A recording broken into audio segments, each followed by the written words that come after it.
A ver, no todas las grandes historias son de conquistas y de gloria. De hecho, a veces las más fascinantes son justo lo contrario. Son historias de autodestrucción. Y esta es una de ellas. Vamos a contar la crónica de cómo un reino que lo tenía todo para dominar, el reino visigodo de España, bueno, pues se devoró a sí mismo. Y lo hizo en apenas un siglo. Es que el contraste es brutal. De verdad. Pensemos un momento. El siglo VII arranca con un reino que parece fuerte, unificado, una auténtica promesa. Y 100 años más tarde, ¿qué queda? Pues cenizas. Fracaso, división, colapso. La pregunta, claro, es inevitable. Pero, ¿qué demonios pasó en medio? ¿Cómo se puede pasar de un punto al otro? Bueno, pues para entenderlo vamos a viajar al principio. Nos plantamos en el amanecer del siglo VII. Y, a ver, la situación en España, al menos sobre el papel, parecía increíblemente sólida. Casi un sueño hecho realidad, vamos. La clave de toda esa fortaleza, al menos en apariencia, estaba en una doble unificación. Por un lado, gracias a la conversión del rey Recaredo, todo el reino por fin abraza una única fe, la católica. Esto, claro, crea una unidad religiosa y política que no se había visto nunca. Toledo se convierte en el centro de todo. Y lo más importante, la Iglesia y el Estado empiezan a caminar juntos, de la mano, por primera vez. Pero, y siempre hay un pero, aquí es donde empieza el giro de guión. Porque esa misma unión, la que parecía la gran solución a todos los problemas, iba a ser en realidad la semilla de la destrucción.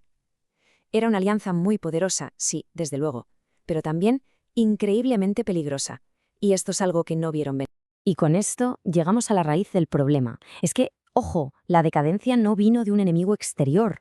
No, fue un fallo de diseño, una grieta estructural en el mismísimo corazón del sistema visigodo. Entonces, ¿cuál era exactamente ese fallo? ¿Ese problema catastrófico? ¿Qué es lo que hacía que este reino, que parecía tan fuerte, fuera en realidad un gigante con los pies de barro? Pues la respuesta está en una sola idea. La monarquía era electiva. Y esto de verdad es crucial para entenderlo todo. A ver, ¿qué significa? Pues que el rey no heredaba el trono por derecho de sangre, no. Era elegido por la alta nobleza, a base de votos, alianzas y conspiraciones, claro. Y lógicamente, lo que la nobleza te da, pues también te lo puede quitar. Y casi siempre de una forma bastante violenta. Hay una frase que lo resume todo a la perfección. Gobernar es sobrevivir. Y es que para un rey visigodo la cosa era así de simple. Su día a día no era legislar o expandir fronteras, no, que va. Era vigilarse las espaldas, desactivar complots, en fin, sobrevivir. El trono se había convertido, literalmente, en el lugar más peligroso de todo el reino. Claro, ante una inestabilidad tan bestia, la reacción fue la que cabía esperar. Intentar imponer orden como fuera, a cualquier precio. Y así es como se desató una lucha desesperada por el control, donde la fe se usó como un arma y el miedo como la principal herramienta. El instrumento que usaron para todo esto fueron los famosos concilios de Toledo. Y aquí hay que tener algo muy claro. No eran simples reuniones religiosas, para nada. Eran el auténtico centro de poder del reino. Allí, el rey y los obispos no se sentaban a legislar por el bien común, no. Lo que hacían era aprobar leyes durísimas, diseñadas con un solo objetivo: aplastar a los rivales políticos, perseguir a las minorías como la judía y silenciar cualquier tipo de disidencia. Y aquí nos topamos con la gran paradoja de todo este siglo. Resulta que cuanto más intentaban controlar el reino con mano de hierro, pues más inestable se volvía. Era un círculo vicioso. Cada ley represiva no traía orden, solo generaba más enemigos, más resentimiento y, como no, más conspiraciones. Bueno, pues después de décadas y décadas de asesinatos, de purgas, de luchas internas, el resultado solo podía ser uno. Fue inevitable. El sueño de aquella Hispania unificada se hizo, simplemente, pedazos. Si echamos un vistazo a finales del siglo VII, el panorama es desolador. El reino, como tal, ya no existía, no era una entidad cohesionada. Lo que teníamos era a los nobles luchando entre sí, a provincias enteras como la Tarraconense o la Septimania pasando olímpicamente de Toledo, y ejércitos completamente fracturados, que eran más leales a sus generales que a un rey que ni les iba ni les venía. Y así, con este panorama, llegamos al clímax de esta tragedia.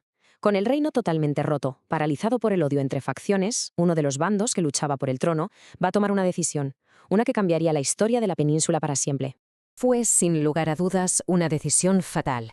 En plena guerra civil por la sucesión del rey Witiza, una de las facciones visigodas, completamente desesperada por hacerse con el poder, cometió el error definitivo. El error final: pedir ayuda militar a las fuerzas que estaban esperando justo al otro lado del estrecho.